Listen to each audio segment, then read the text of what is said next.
All right, let's talk about something that can feel, well, a little intimidating. Retirement planning. But here's the thing. You don't have to be some kind of financial genius to get it right. It's really all about starting small and starting right now. So let's break it all down, step by step. So, let me ask you something right off the bat. Think about all the huge purchases you might make in your life. A house, a car, your education. For pretty much all of those, you can get a loan, right? But there's one massive life event, one huge expense where that's just not an option. Any guesses? Yep, it's your retirement. It's the one thing you absolutely have to fund entirely on your own. You can't exactly walk into a bank and ask for a golden years loan when you're 65. And that's the big challenge, isn't it? This is probably the biggest financial goal of your entire life, and it's got to come from your savings built up over your working years. It can feel like you're standing at the bottom of a huge mountain. But the good news? You have a secret weapon to help you climb it. And that secret weapon is time. Seriously, the earlier you start this journey, the more powerful this tool becomes. And it all works its magic through one incredible concept. Honestly, it's the cornerstone of building pretty much any kind of wealth. That magical concept? It's called compounding. The best way to think about it is like a tiny snowball at the top of a really, really long hill. As it starts to roll, it picks up more snow, right? It gets a little bigger and a little faster, and the bigger it gets, the more snow it picks up with every roll. That's exactly what your money does. Your returns start earning their own returns. Over a few decades, that effect is just staggering. Okay, let's make this super clear with an example. Let's meet person X and person Y. Now, they both have the exact same goal: retire at 60 with 1 crore rupees. The only difference between them is that X starts investing at age 25, while Y waits just 10 years and starts at 35. Now, take a look at that last row. This is where the magic, or the horror, happens.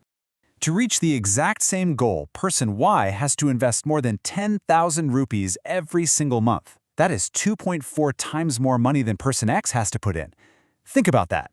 Just because they waited 10 years, they have to work so much harder for the rest of their career, all because they missed out on those first 10 years of the compounding snowball effect. That's the power of starting early. It's so easy to tell ourselves, oh, I'll deal with it later. I'll make more money in the future and I'll just catch up. But the math, as you can see, is pretty ruthless. Delaying this is expensive. Starting early isn't just a nice idea. It is by far your most powerful financial strategy.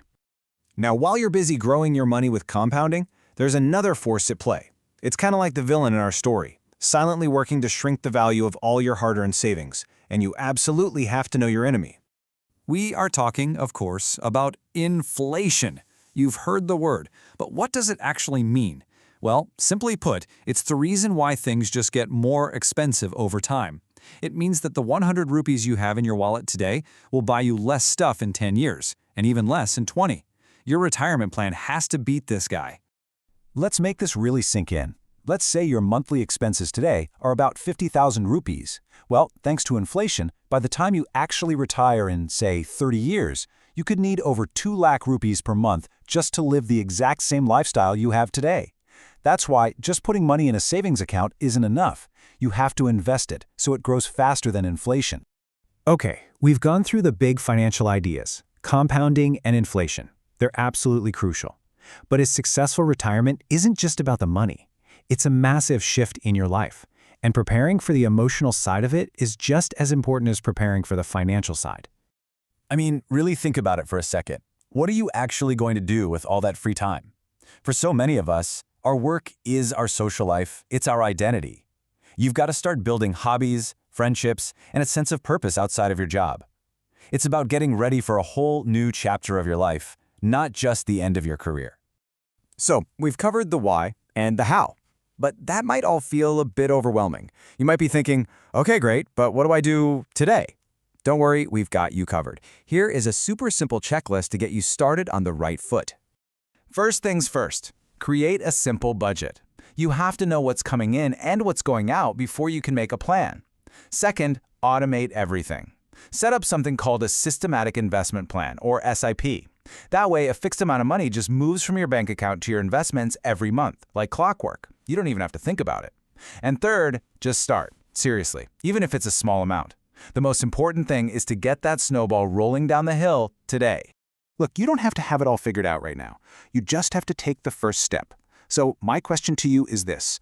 What's one small, tiny change you could make today to get your retirement journey started? Thanks for hanging out with me.